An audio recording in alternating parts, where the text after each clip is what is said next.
We have an energy crisis, the latest crisis, that has beset the American people because of terrible policy choices from this White House and the Democrats in Congress. It's just plain and simple. Those are the objective facts.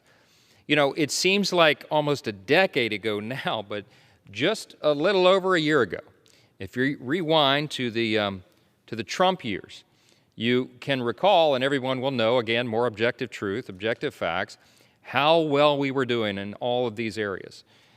President Biden came in and did exactly the opposite. I mean, when President Trump took office, he came in, I remember very vividly, the first time he came and spoke with the House Republicans in our conference, and he told us, among the first commitments he made to us, I mean, this is January of 2017. He was just taking office. We had just begun that Congress, and he came and spoke to us and said, I don't want to talk about energy independence anymore. I want to talk about energy dominance. Dominance, he said.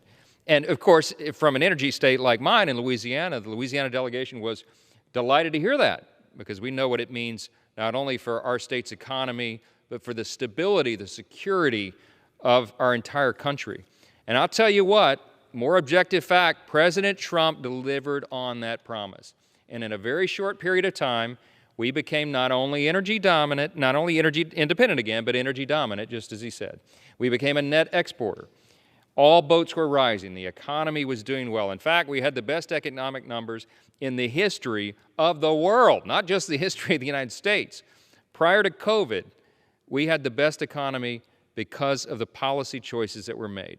We advanced those policies through the Congress. President Trump led on them, and his administration did a fantastic job. And because of that, our energy stability, our energy security, all of that was well in place. And then President Biden comes in. And he does instinctively, I guess, exactly the opposite. And again, in very short order, he reversed all of those great trends.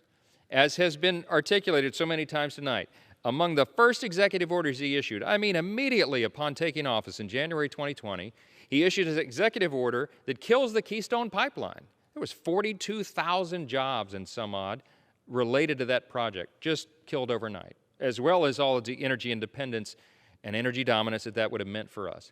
And then he issues the moratorium on federal production on federal lands. Well, that killed a state like Louisiana, not just on the land, but right offshore as well. And of course, that's a big part of our economy and the other energy states. It was just devastating. At the same time, while he's killing the Keystone Pipeline, he's ending federal production on federal lands, he greenlights the Nord Stream 2 pipeline. That was Putin's project. So he empowers Russia, he fuels the war machine for Putin because, of course, he can supply oil all over Western Europe, and that filled his coffers.